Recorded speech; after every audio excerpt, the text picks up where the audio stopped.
This is the Night Owls Disc Golf Podcast. I'm JP. Shane is currently on his way back from, I believe, Texas, where he was doing a mountain bike race. And Ben is kind of MIA. We had a group chat. I don't know if he was going to be able to make it on or not. So I know it's been a while since we released an episode, like close to 2 weeks, and it's the off season. So not a lot has been happening so far, but I thought, hey, maybe I'll get on and do something on my own for now. And maybe we'll get back to recording an episode with Alphas this week sometime, whatever it is. And hopefully you guys missed us. I know usually we start off with doing all the socials and everything. I'll leave that till the end of the podcast. Just kind of get into some stuff that's kind of been on my mind, and that is heading into the off season. We always kind of look at what the season was, and that is I didn't play much disc golf, partially due to being busy with kids sports and activities, work. I didn't have a sub as at my job. I'm a mail carrier. I took the rather light load of playing disc golf as well because of shoulder injury, which I've mentioned multiple times on the podcast. And that kind of got me thinking about as well limitations physically, mentally, about being able to compete anymore. And so I really only played, I think it was 2 tournaments, one in the spring and then one a couple weeks ago. Maybe about 2 weeks ago when we last recorded, or somewhere around there, in the fall. And I had originally planned to play Ledgestone, which is late August, and some things came up and I couldn't, due to time and some funds. I couldn't get a hotel. All that stuff came up. And so it got me thinking the past couple days, really, of what it means as we get older, whether we're juniors or moving up in age and age restricted, or, whatever division it is you play. And I know mentally I feel good about being on the course. I can plan my shots. I can look at, the basket and think, hey, this is a makeable putt. Going into things with a game plan or whatever it is. But things that are holding me back might be physical. And, even though you're mentally there, the physical part about telling your body about what you're capable of doing is a totally different idea. So I look at this year as kind of like not like a wasted year, but like kind of incomplete, right? I wanted to be able to compete at the highest level, like going into the last tournament. I have a plan because I've played it numerous years, 6 years, playing out of the 7 or 8 that, minus the COVID year. And so going in, I mentioned this last time we recorded, so, felt good. Just knowing the course helps a lot. Playing it those years, I could visualize going in to playing, and you see the basket. And it's like, yes, I know I can throw this 300-foot, hyzer shot, whatever it is, or, take out your disc and it's a fairway driver, or it's your distance driver that you rely on, and feel confident about the shot.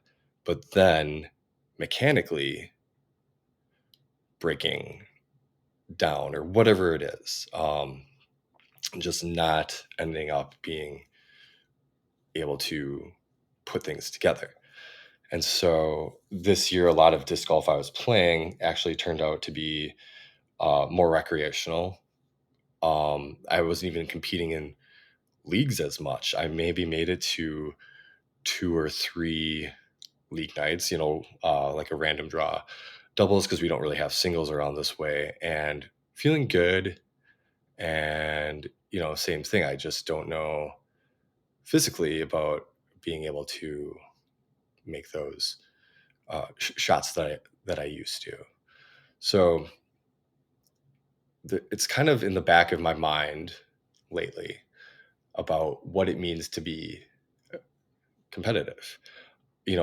Everybody kind of has a pride thing about how they see themselves in whatever sport it may be, and it's always hard to say, wow, look at where you have been, from a younger age. Maybe it's your teens when you started, maybe older, whatever it is. And you kind of have a retrospective of through the years of, oh man, like I used to be able to do this so much more easy, or putting was so much easier. I was able to get those 40 footers or, circle two putts. And then all of a sudden you're kind of like, oh, my range isn't there, or your drives aren't just getting as far as they are, even though you're maybe you're mechanically sound.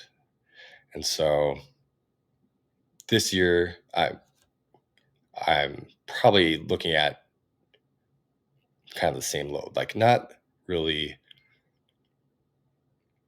taking time away, but enjoying those casual rounds a little more, like just being out, not being as competitive, and then playing fewer tournaments like I have. But at the same time, being a sponsored player by Door Disc, we have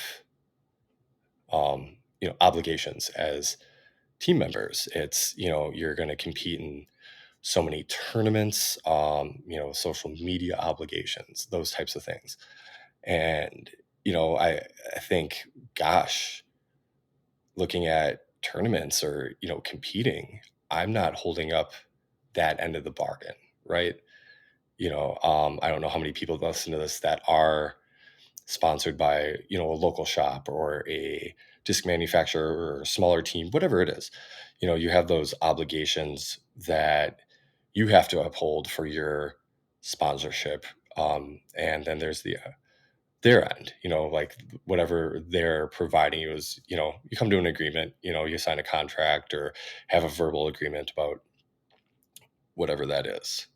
So, I don't know, that's another conversation to be had down the road as far as being on a team, because I enjoy the team aspect, being on a team, having the group, the camaraderie, um, just that interaction with people that aren't necessarily even in our area. We have members on the team that are, uh, Milwaukee, Green Bay. I mean, Door Disc is trying to reach, as far as it can. Like, like any company, they're trying to grow along with the sport and help promote the sport of disc golf. And so, through Instagram, social media, the podcast, this is the way that I and Shane and Ben um, reach out. We have so many people that listen or subscribe, and we get numbers for that and everything. And then maybe it's growing. Podcasts, you look at media now, um, things come and go, fall by the wayside. I was looking on social media the other day, and there's a number of podcasts that have popped up, but maybe for whatever reason, they've dropped by the side. And we've been here for almost 2 years now. And thank you to all our dedicated listeners that have been listening to us. Um, so yeah, I just through. So basically, what it comes down to for me this off season is, how do I see myself moving forward in the sport of disc golf? And so basically, um, gosh, I'm saying I'm a lot. I shouldn't do that. Basically, what it is me kind of taking a lesser role, but also trying to make sure I can get as healthy as possible. And so I have set up myself a little kind of like home gym, if you will, down in the basement of my house in the dungeon with all the kids' toys and everything. And I have a jump box, kettlebell, some weights, jump rope, um, a TRX, which is like a band system where you can adjust the straps and do everything. And my main goal for this off season is to get myself in better shape and hopefully, um, get my shoulder back. And I think, for a lot of people looking at the off season, it's always this I can do better, whether it's putting, whether it's driving, setting up something in the basement so you can um, measure some kind of success, or recording your form, getting out, whatever it is. At least for us in the Midwest, when it's getting colder, I know down south, out west, you might be able to play tournaments, you might be able to play a little more. Getting out for us in the cold's a little different, putting on the layers, putting on the wool socks, getting out there, not getting the full range of motion that we're accustomed to in the nicer months. So that's just what I'm looking at, and I'm sure for anybody that's a pro or a touring player, they're probably just finishing up some of their tournaments after after the pro tour. There's always a couple, maybe some A tiers, lesser A tiers, B and C tiers, wherever they're going, or they're taking some time off and getting that rest and relaxation before realizing, hey, okay, maybe I'm switching companies. Maybe I'm, planning ahead for whatever goals it is you have for the season. Or, you know, I don't know. I'd love to talk to more pros to get an idea of what they actually do in preparation. Obviously, there's scheduling tours or, reaching, contract extensions, whatever it is. There's also sports agents, there are agencies now popping up that help them with all that. So maybe that's a little off the books. They don't have to worry about that as much when they have people looking out for them. But yeah, that's just kind of my opening monologue for today, I guess. So just me looking at what was for this past season, what I'm looking for in the future, and kind of having the mindset of not necessarily taking time away, but just maybe dedicating less time to a sport I still love. I love still watching it. I love getting out and just watching discs, whether it's in the field or, messing around, whatever it is.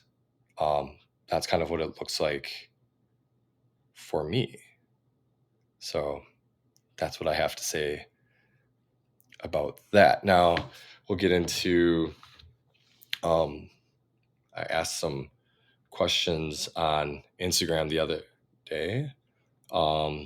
Just a couple like small things. I'd like to try to reach out and get some more feedback from listeners, anybody that's on there, as far as ideas. I did this a little while ago too, about what you'd like listeners want to hear, see. It's kind of, I got a couple things where it was like, oh, we'd like to see more kind of disc reviews or comparisons to for certain companies. Or so if you want to submit like some discs or any kind of disc review that you would like us to hear that we've probably thrown or want us to throw, that'd be amazing. We heard something about more local tournaments to our area, which at this time things are kind of winding down, but that's definitely something we can work into next season. Like, we don't want to be too local. We do want to keep it more widespread to accommodate everybody, but I do understand that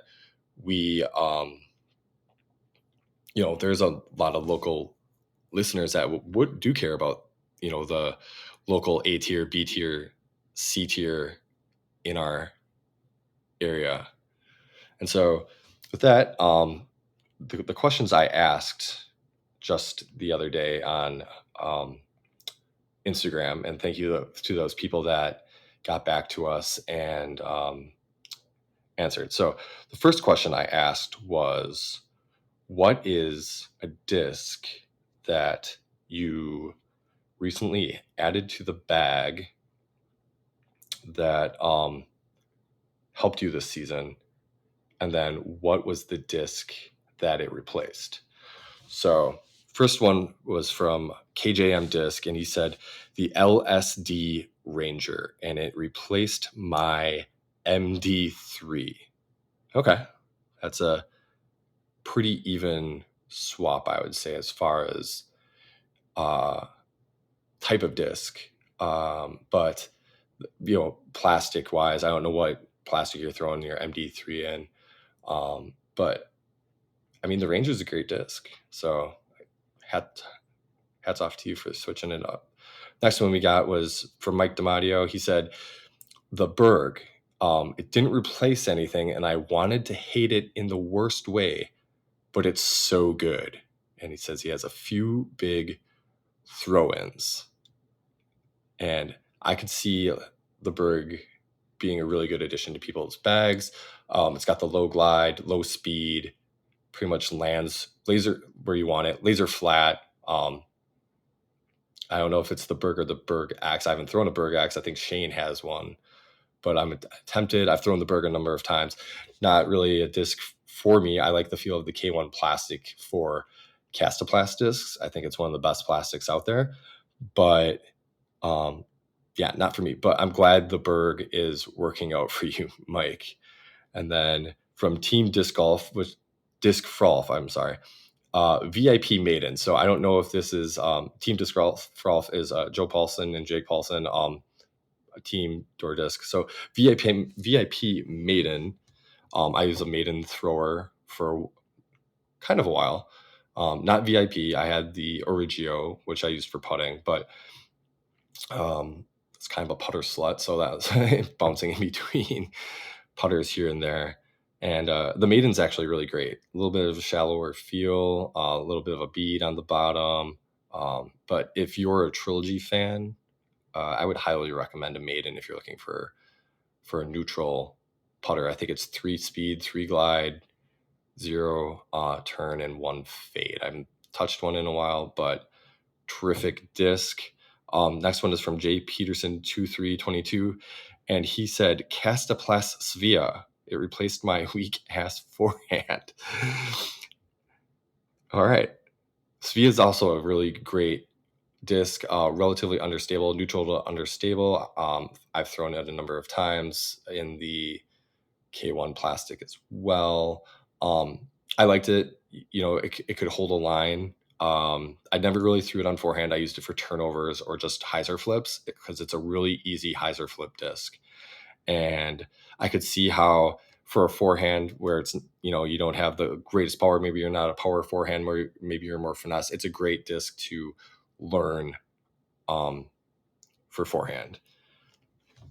And then the last response was, I lost it real quick. This is from Dykelmess. Throwing mid-ranges for everything but distance drivers. Couldn't. I think that's as far as I could go. And then he also put down S-Line FD. So I don't know if that's the new FD or an older run Innova FD. But yeah, I think knowing your limitations, but maybe also working on getting to that distance driver or fairway driver distance and comfortability, and working our way up to the distance drivers is a great way to get after it. It's tough because you want to reach for those distance drivers because they have the max potential to get you that distance. But at the same time, if you're not getting the disc up to speed, and you can get those slower discs almost as far, or maybe you're throwing a little nose up or whatever it is, do it. Whatever you feel most comfortable for, whatever you can get your game to feel the best for you, do it until you're comfortable with those distance drivers, or find a distance driver that's the other understable, or a like a 9 speed, 10 speed type of distance driver, high end fairway that you can use. I think that's a great way to go about it. So the next question I had asked was, what is a disc that you wanted to put in your bag, but it just didn't work out for you? And for me this year, there was a couple discs that I tried. One of them was the vanilla from Clash discs. When it first came out, I was hyped about it. Unfortunately, I got one of the first ones. It's white. I think the numbers on it are 11.5 minus 2.1, but it was way more overstable than what I was hoping for. So I have a Wave. It's the new. It was a lighter weight special edition in the low 150s, mid 150s. I since recently removed that and put in the Simon Lizotte Neutron D-Glow commemorative Wave, and it feels great, grippy. The fission can get a little slick sometimes. Not better in the wind. So I put that in, but the vanilla was a disc that I was like, oh man, I really want this to work. And it was just a little more overstable. I could have worked with it for a while to get it beaten into that understability, but it just didn't jive with me. So that was one. And then also the Clash discs, sorry, Clash, Cinnamon was another disc. It was kind of one of those discs that I was looking for a neutral 9 speed. I'd kind of been in and out of the bag with that speed for a while. And so I like the CD2, the Roaming Thunder 2, the Dana Vici disc from, Discmania. And I had that in and out, and they're kind of hard to come by. So I took a lot of my Innova made Discmania stuff out of the bag. And so I eventually decided to bag the new CD1. It's pretty much the same disc, C-line plastic. They eventually, came with the S-line, which I didn't try. Another disc I wanted to try out was the DD.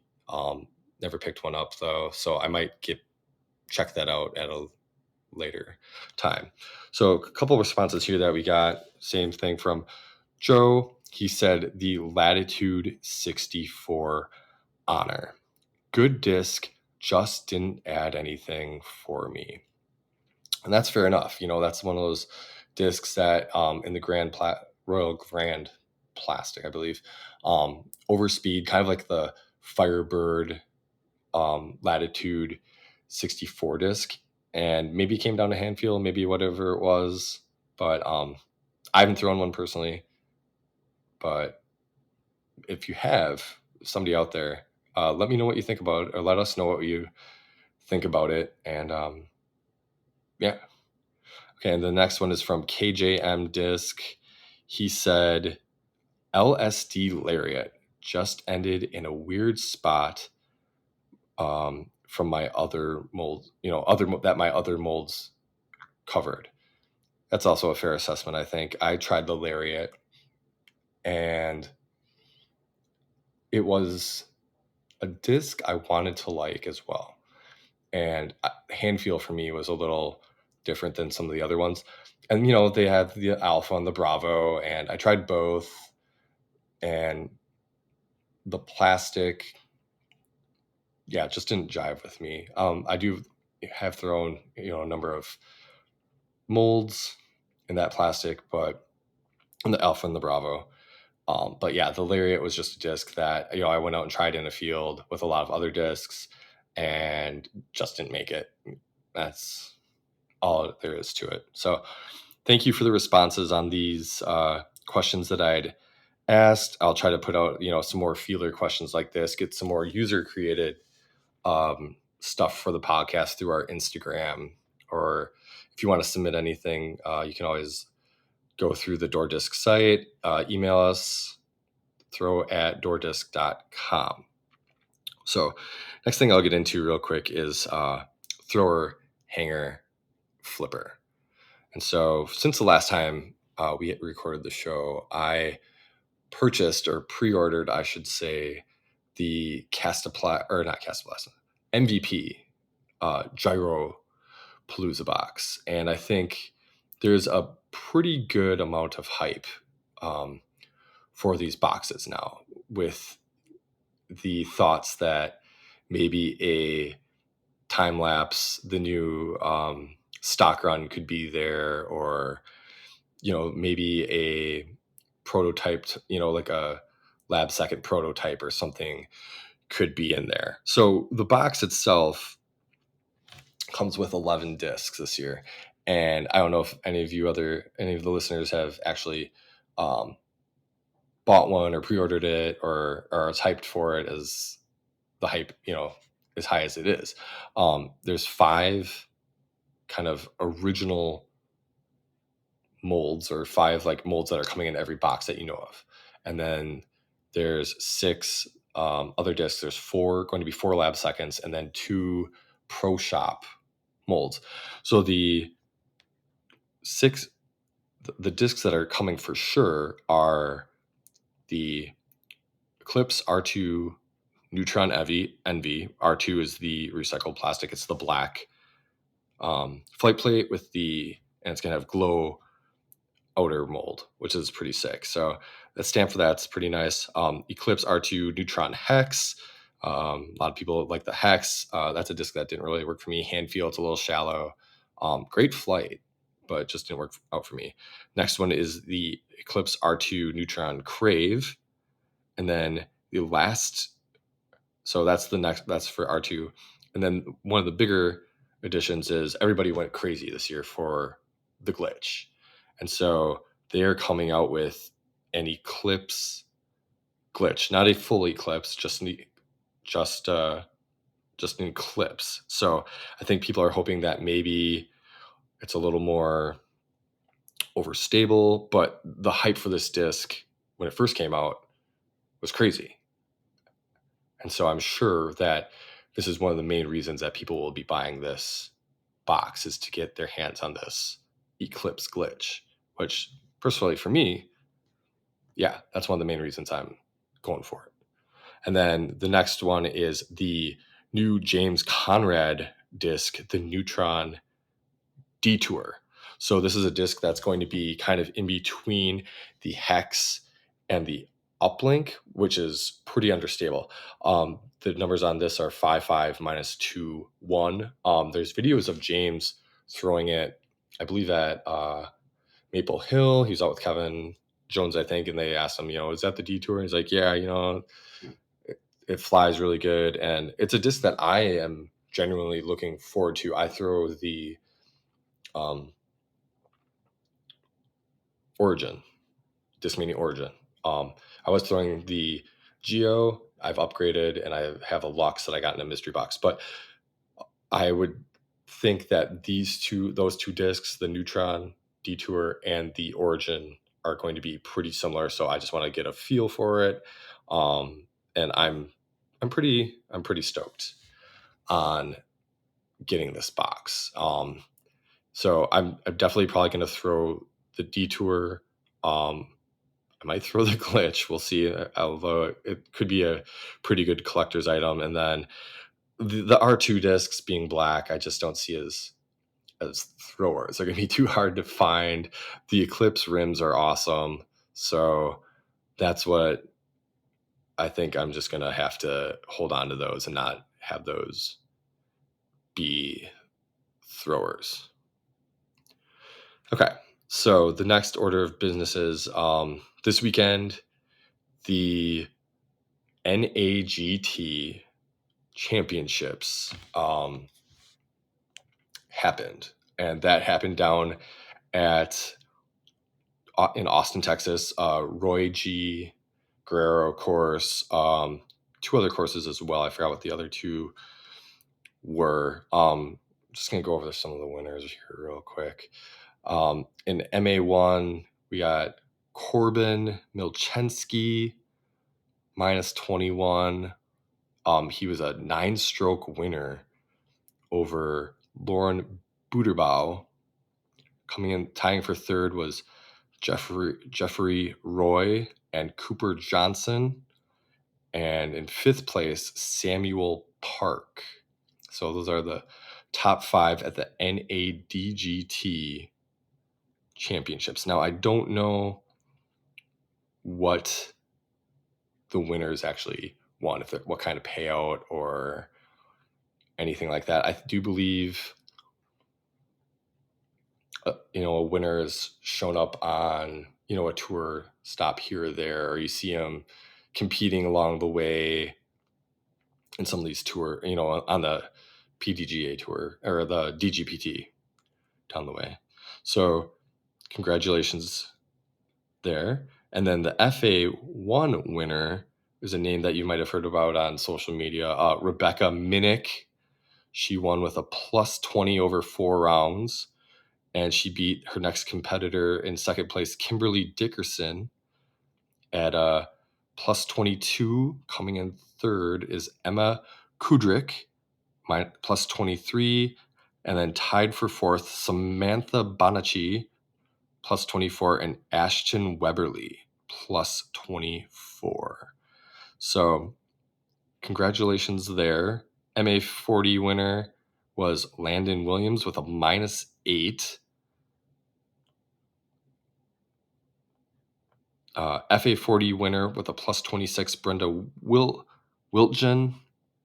And that's where we'll head off there. I know there was coverage this weekend, I believe, on Disc Golf Network. I didn't really have a chance to watch it at all, just being busy with work and family obligations and whatnot.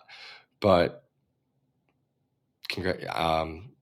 as an amateur to win that's a really big accomplishment. And, that's the platform to kind of springboard yourself into possibly, competing full-time or part-time on tour. You have the skills to get there. It's about putting in the time and committing.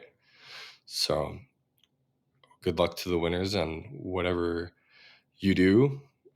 That's really all I have for tonight. It's kind of weird being on here on your own, little solo round action. So yeah, check out door_disc_golf or night_owls_pod on Instagram. Those are our handles. You can also find Door Disc Golf on YouTube, Door Disc Golf YouTube page. There's videos up there, a couple disc reviews, maybe a round or two. They're trying to get that out there a little more. And then doordisc.com for all your disc golf needs. I haven't stopped in the shop, or I haven't talked to anybody from there since the tournament. I know they got a big Innova restock. They got a big Clash discs restock with like fudges, candies, honeys. A lot of with Innova, it was like a bunch of the Halo molds, Beasts, Halo Firebird, Leopard 3, Rock 3, Aliens, Nexus, DX, Star, Aliens. So that's what's going on at the shop. I'll probably get the lowdown from Shane another day. So this is a bit of a shorter episode, just being me. Doesn't seem like there's too much buzz off-season wise yet. If you listen to any of the other podcasts, you may have heard that someone had snuffed out that maybe Chris Clemens could be on the move because he changed his social media handle from DD Clemonade to DG Clemonade. But I noticed that when I went on there the other day, he still had Dynamic Discs down in his bio as his sponsor. But that doesn't mean that he couldn't be moving. And then somebody else the other day, I think Gannon Burr had a live video, and Alden Harris was wearing a Discmania jersey, from the President's Cup or what, doesn't mean anything. He's just wearing it, who knows? Things will get fleshed out here, moving further on. We've already discussed, the names earlier in a couple of the episodes of, where we thought people were moving, who deserves a big contract, all that. We know that there's big names out there. They're going to get paid. They're going to move. Eagle McMahon, another one of those big names where contracts up, but I have a feeling that just coming off of shoulder surgery, major shoulder surgery after his video that he tried to do with Jomez, probably not moving on. He's not going to be touching a disc for a while. So I think he's going to be pretty comfortable there going into the off season, staying with the company. I mean, he's the biggest name for Discmania until they sign somebody else, perhaps. So that's just my thoughts there. So thank you for listening. If you enjoy the content, don't forget to like, follow, subscribe, and share us with anybody else who you think would like to listen to, would enjoy our podcast. So on behalf of Shane and Ben, deuces in the toilet. See you next time.